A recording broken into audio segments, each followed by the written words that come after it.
श्री गोवर्धन नाथ की जय हो। श्री गोकुलनाथ जी विरचित श्री हरिराय जी महाप्रभु जी प्रणीत 84 वैष्णवन की वार्ता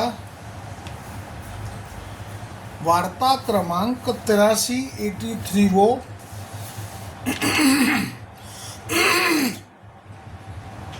जो अधूरो हतो कुंभनदास जी को, जो प्रसंग कल यहाँ तक आयो हतो, जो देशाधिपति अकबर बादशाह ने कुंभनदास जी को एक पद सुनियो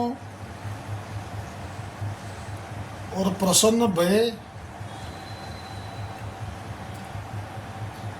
तो जासो पद सुनियो ताने कहो वो श्री कुंभनदास जी को पद है। तो सब तब कुंभनदास जी को बुलावे के लिए सेवक आए और कुंभनदास जी के लिए घोड़ा पालखी सब लेके आए, परंतु कुंभनदास जी तो अप्रसन्न होई के ठाकुर जी को विरह होई गो जानी के पैदल ही जमनावता ते पारासोली ते पैदल ही चल के सिकरी पहुंचे। तब कुंभनदास जी ने जो कहो सो प्रसंग कल आयो, भक्तन को कहा सिकरी को काम, आवत जात पनैया टूटी, बिसर गयो हरिनाम, जाको मुख देखे दुख उपजे, ताको करनो पर्यो प्रणाम, कुंभनदास लाल गिरिधर बिनु यह सब झूठो दाम। सो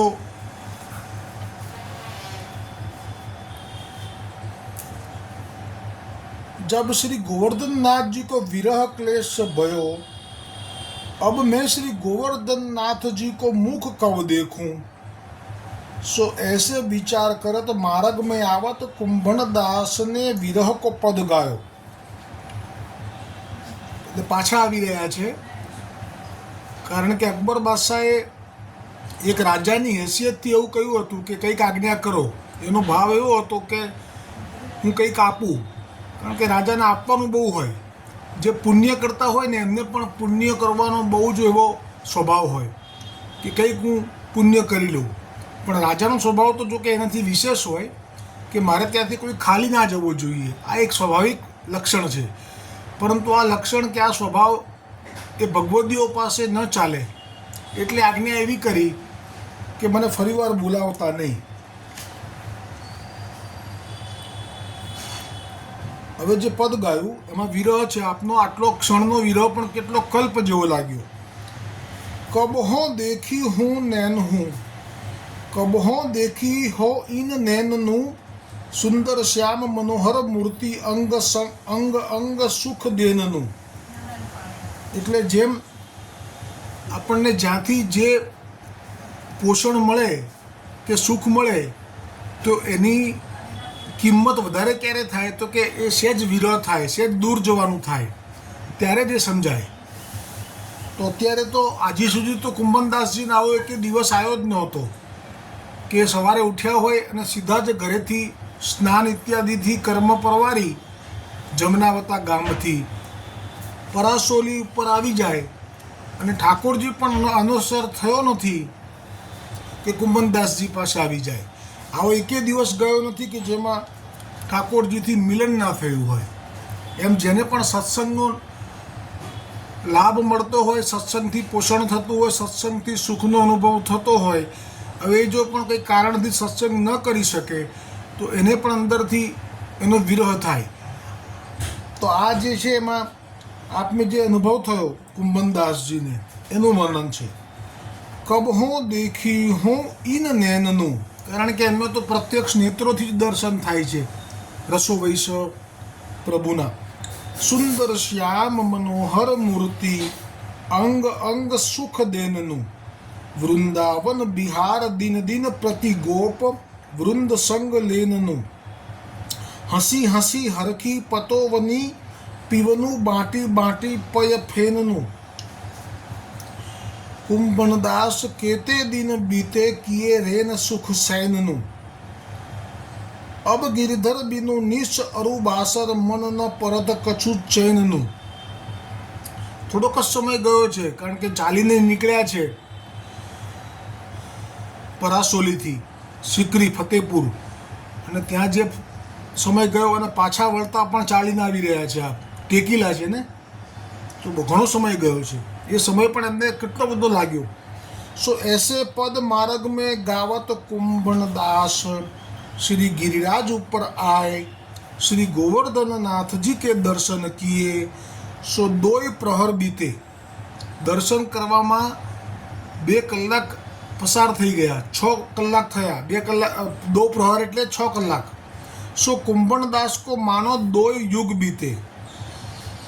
અચ્છા, સો 2 પ્રહર બીતે એટલે આજે સમય ગયો, એમાં 2 પ્રહર એટલે 6 કલાક ગયા હશે, તો 6 કલાક એમને 2 યુગ જેવા લાગ્યા કુંભનદાસને. તા પાછે શ્રી ગોવર્ધનનાથજી કો શ્રી મુખ દેખત હી સગરો દુઃખ બિસરી ગયો. એટલે પુષ્ટિ માર્ગના જીવોને કદાચ પણ કોઈ દુઃખ આવે તો એ દુઃખ ક્યાં સુધી ટકી શકે એનું પ્રમાણ આપ્યું બહુ સુંદર શ્રી કુંભનદાસજીએ, કે કદાચ દુઃખ આવ્યું છે ને, જો આ ભગવદીય છે ગોવર્ધનનાથજીના શ્રી મુખારવિંદનું સ્વરૂપ છે કુંભનદાસજી. દરેકે 8 સખાઓ ગોવર્ધનનાથજીના શ્રીઅંગ સ્વરૂપ છે. એમાં કુંભનદાસજી હૃદય સ્વરૂપ છે, ગોવર્ધનનાથજીનું હૃદય છે, એવો ભાવ પ્રગટ કરેલો છે શ્રી ગોકુલનાથજીએ. અને સુરદાસજી શ્રી મુખ સમાન છે આપના, કૃષ્ણદાસ અધિકારીજી ચરણ સમાન છે, અલગ અલગ છે. કોઈ ઉદર સમાન છે, કોઈ હસ્ત સમાન છે, તો આ તો હૃદય સમાન છે. એટલે કુંભણદાસ કહે છે કે વૈષ્ણવોએ કોઈ પણ આવું સંકટ આવી પડે, લૌકિક આપત્તિ આફત કે કંઈ પણ પ્રારબ્ધને કારણે કંઈ પણ દુઃખ આવી પડે, તે દુઃખ ત્યાં સુધી જ ટકશે કે જ્યાં સુધી તમે તમારા ઘરમાં જો સેવ્ય ઠાકુરજી હશે એના દર્શન નહીં કરી લો, ત્યાં સુધી જે દુઃખ તમને તકલીફ આપી શકશે. પણ જ્યાં તમે સેવ્ય ઠાકુરજીના સન્મુખ થયા એવું તમારું દુઃખ ગયું. અથવા બીજો અભિપ્રાય, જેમ કે કુંભનદાસજીના ઘરે તો સેવ્ય સ્વરૂપ નથી, તો એ હવેલી પર જાય અને શ્રી ગોવર્ધનનાથજીના દર્શન કરે, અથવા તો નવનીત પ્રિયાજીના ગોકુલમાં, તો પણ એનું દુઃખ ત્યાં જ તત્ક્ષણ સમાપ્ત થઈ જશે, પાછો સુખનો અનુભવ થશે. અને ત્રીજો ભાવ, જેને નજીકમાં હવેલી પણ નથી, જેને ઘરમાં સેવ્ય ઠાકોરજી પણ નથી, પરંતુ જો એ સત્સંગનો નિયમ રાખ્યો હશે અને જ્યાં સત્સંગ એનો જેવો એ સત્સંગનો લાભ શરૂ થશે એની સાથે જે આવેલું સંકટ છે, દુઃખ છે, લૌકિક આપત્તિ છે, એનો દુઃખનો અનુભવ સમાપ્ત થઈ જશે. અને ચોથો ભાવ, જેની પાસે ઘરમાં સેવ્ય સ્વરૂપ પણ નથી, જેને નજીકમાં હવેલી પણ નથી, જેને સત્સંગ પણ પ્રાપ્ત નથી, તો એ પોતાના ઘરમાં પુસ્તક ખોલીને 84 કે 252 વૈષ્ણવમાંથી એક વાર્તાજી વાંચશે, એની સાથે જ એનું આવેલું સંકટ સમાપ્ત થઈ જશે. અચ્છા, 5મો છેલ્લો ભાવ, કે જેની પાસે ઠાકોરજીનું સેવ્ય સ્વરૂપ પણ નથી, જેને ઠાકોરજીની હવેલી પણ નજીકમાં નથી, જેના ભાગ્યમાં સત્સંગ પણ નથી, જેના ઘરમાં 84-252ના પુસ્તકજી પણ નથી બિરાજતા, પણ જો એ જેવો આ સંકટ આવે એની સાથે જ શ્રી મુખથી શ્રી કૃષ્ણ શરણમ મમ આ જ્યાં મંત્રનો સ્મરણ શરૂ કરી દેશે, જીવવાથી કાનમાં સંભળાય એવી રીતે મુખથી બોલતા બોલતા, તો તે જ ક્ષણે તે સંકટ પણ ટળી જશે. એટલે જ કહ્યું છે કોઈ દોડમાં કે જેદી ચડ્યા વલ્લભ કેરા પંથ જીવન મીઠું છે, જેદી ચડ્યા વલ્લભ કેરા પંથ, જીવન મીઠું છે, મળે વૈષ્ણવો કેરો સત્સંગ, જીવન મીઠું છે, મળે વૈષ્ણવ કેરો સત્સંગ, જીવન મીઠું છે. નામ પ્રભુનું મુખે જ્યાં ચાલુ થયું, નામ પ્રભુનું મુખે જ્યાં ચાલુ થયું, દુઃખ અંતરનું તે દીથી ચાલ્યું ગયું, દુઃખ અંતરનું તે દીથી ચાલ્યું ગયું, મોહ માયાનો આવશે અંત, જીવન મીઠું છે, મોહ માયાનો આવશે અંત, જીવન મીઠું છે. આ તો છેલ્લું હથિયાર છે પ્રભુ સ્મરણનું, કે મોહ માયાનો અંત એટલે જે અત્યારે દુઃખ આવ્યું કુંભનદાસજીને, અકબરનું તેડું આવ્યું, એનો અંત આવી ગયો તરત જ. કઈ કહેવું તો એક જ શ્રીજી કને, કઈ કહેવું તો એક જ શ્રીજી કને, એ તો વૈષ્ણવ બને ભાગ્યવંત, જીવન મીઠું છે, એ તો વૈષ્ણવ બને ભાગ્યવંત, જીવન મીઠું છે, જેદી ચડ્યા વલ્લભ કેરા પંથ, જીવન મીઠું છે, જેદી ચડ્યા પુષ્ટિ કેરા પંથ, જીવન મીઠું છે. હવે કુંભનદાસજીએ ગોવર્ધનનાથજીનું મુખ નિરખ્યું, તે સાથે બધું દુઃખ ભૂલી ગયા. દુઃખ છે પણ ભૂલી જવાય છે, દુઃખ જતું નથી રહેતું પણ દુઃખ ભૂલી જવાય છે, એવું કહી રહ્યા છે શ્રી ગોકુલનાથજી આ દર્શનમાં. હવે કુંભનદાસજીએ હવે જે પદ ગાયું, ગોવર્ધનનાથજીના દર્શન થયા ગોવર્ધન પર્વત ઉપર, ત્યારે એ પદ રાગ ધનાશ્રી. નૈન ભરી દેખ્યો નંદ કુમાર, તા દિન તે સબ ભૂલી ગઈ હોं, બિસર્યો પતિ પરિવાર. વાહ! નૈન ભરી, આ ગોપીનો ભાવ પ્રગટ કર્યો છે હો, કે નૈન ભરી દેખ્યો નંદકુમાર. જ્યાં ગોપીએ નેત્રોથી ભરી ભરીને નંદકુમાર એટલે કૃષ્ણચંદ્ર પ્રભુના દર્શન કર્યા, તે દિવસથી, એટલે કે તે દિવસથી પછી ક્યારેય કાયમ માટે એ બધું ભૂલી ગઈ છે. બિસર્યો પતિ એટલે પોતાનો પતિ પણ એ ભૂલી ગઈ છે, અને પરિવાર એટલે એના જે ઘરના મા બાપ સાસુ સસરા, ઘરના જે પણ જેઠ દિયર સગાવાલા બધાને ભૂલી ગઈ છે. બીનું દેખે હોં બીબસ ભૈરી અંગ અંગ સબ હારી. અને જ્યાં એ જો જોવામાં દર્શનમાં ન આવે તો એ એનું અંગ અંગ હારી, એટલે કે જાણે એના શરીરમાં શક્તિ જતી રહી છે, હવે એનામાં કોઈ હામ નથી રહ્યું જીવન જીવવાનું.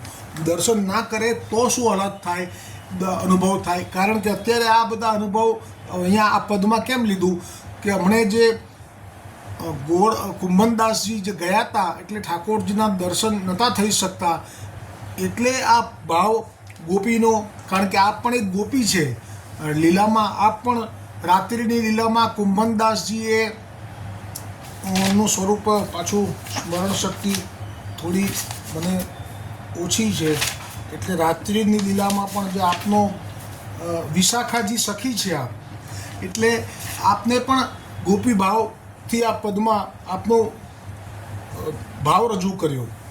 એટલે લખ્યું કે બીનું દેખે હોં બીબસ ભૈરી અંગ અંગ સભારી, એટલે કે ત્યાં હું જ્યારે અકબર સામે ઊભી હતી ત્યારે મારી આ જ દશા હતી, ગોપી ભાવ છે.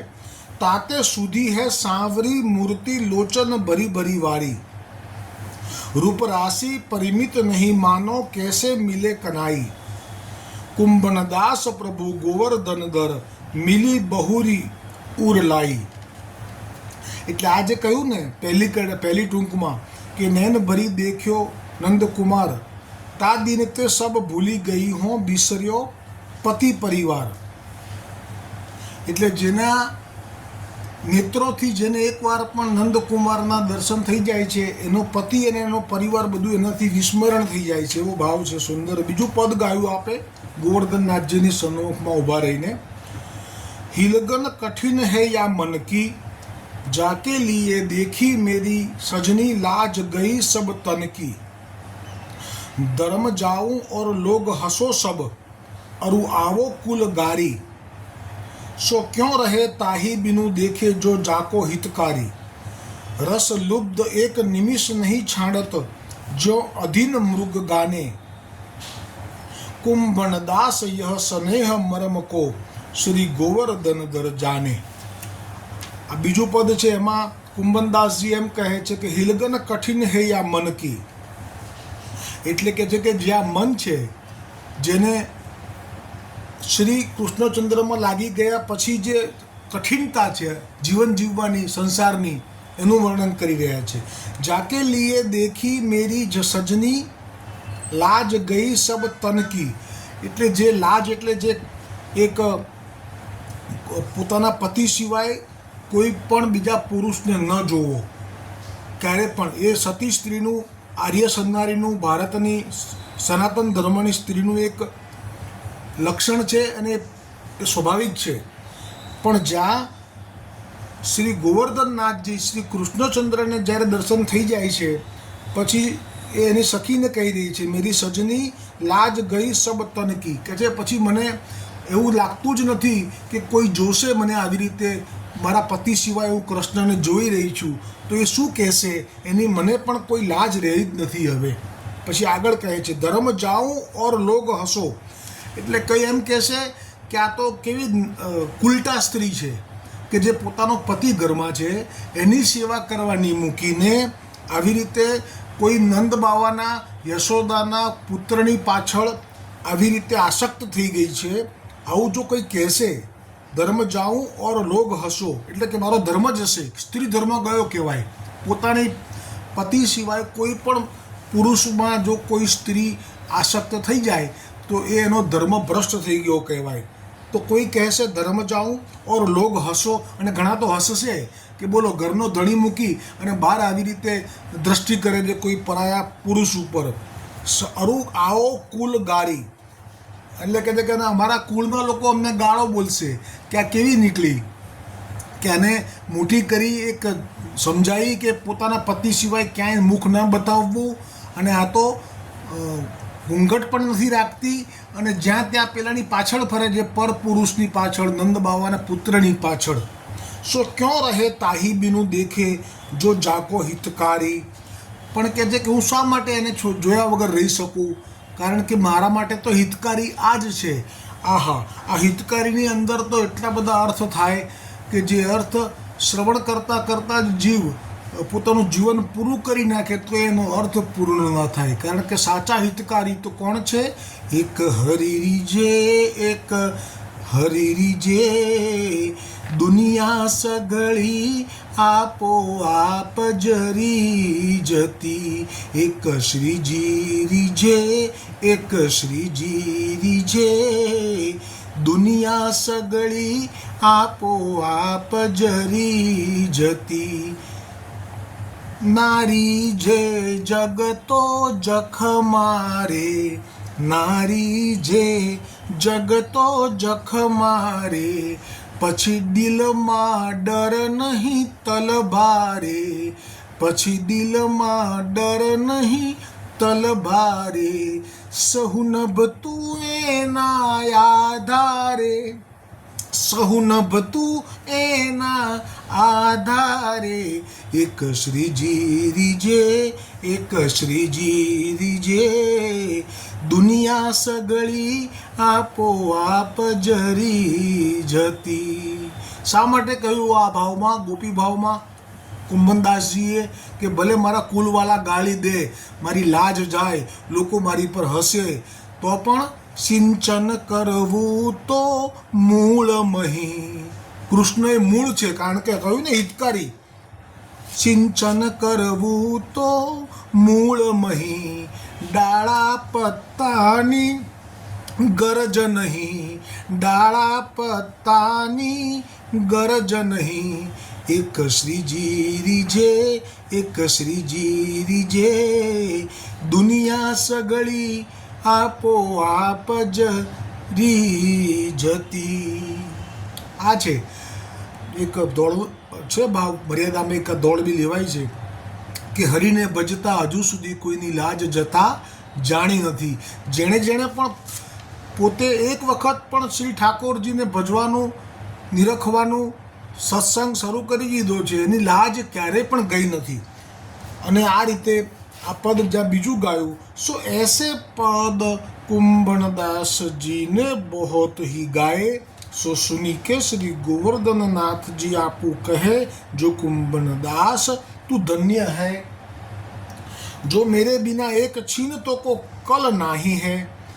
અને ઠાકોરજીએ પણ આ લીલા તો કરી જ કહેવાય, ઠાકોરજીએ જ આ અકબરને પ્રેરણા કરી કહેવાય, પણ ઠાકોરજીએ પણ જોયું, બરાબર તપાસ્યું કે આ ગયા પછી એને ત્યાં મહેલની અંદર મજા પડે છે કે દુઃખ થાય છે. એટલે ઠાકોરજી જ્યારે જ્યારે પણ જીવો લૌકિકમાં જાય તે વખતે જો એમને આનંદ આવવા લાગે તો ઠાકોરજીને ખબર પડી જાય કે આ જીવ હજી પૂરેપૂરો મારો થયો નથી. મેરે બિના એક છીન તો કો કલ નહીં હે, તને કળ નથી પડી, મારા માટે આટલો પ્રેમ છે કે એક ક્ષણ પણ તને કળ નથી વળી. હો તાસો મોહુ કો તો બિના કછું સુહાત નહીં હે, તાસો મોહુ કો તો એટલે કે તને મારા વગર કશું બીજું પ્રિય લાગતું નથી, ગમતું નથી. સો યા પ્રકાર કુંભનદાસજી ઓર શ્રી ગોવર્ધનનાથજી કી પરસ્પર પ્રીતિ હતી. આ પ્રસંગમાં અહીંયા વાર્તા પ્રસંગ 3 વિરામ થયો. આવતીકાલે વાર્તા પ્રસંગ 4, એમાં હવે અકબર જેવો બીજો પ્રસંગ છે, એ રાજા માનસીનો છે કે એ જ્યારે એવું ઈચ્છશે કે મારા વ્રજની અંદર એમ કે એક આવા ભક્ત છે કુંભનદાસ કે જેમને આટલી દ્રવ્યની તકલીફ છે કે જે તિલક કરે છે તો પણ એ જળની અંદર એક થાળમાં જળ ભરી અને એમાં પ્રતિબિંબ જોઈ અને પછી તિલક કરે છે. તો મારે એમનું દારિદ્ર્ય ટાળવું છે, એટલે હીરાથી જડેલો, સુવર્ણથી મઢેલો, સુવર્ણનો બનાવેલો હીરાથી જડેલો અરીસો લઈ અને એ સિવાય પણ અન્ય સહાય કરવા માટેના ભાવથી આવશે. પણ કુંભનદાસજી કેવા છે અષ્ટસખાઓમાં કે જેવું મનમાં એવું જ જીભમાં, કોઈ ઔપચારિકતા નહીં. એ પ્રસંગ આવતીકાલે. શ્રી વલ્લભાધીશ કી જય હો, શ્રી ગોવર્ધનનાથ કી જય હો.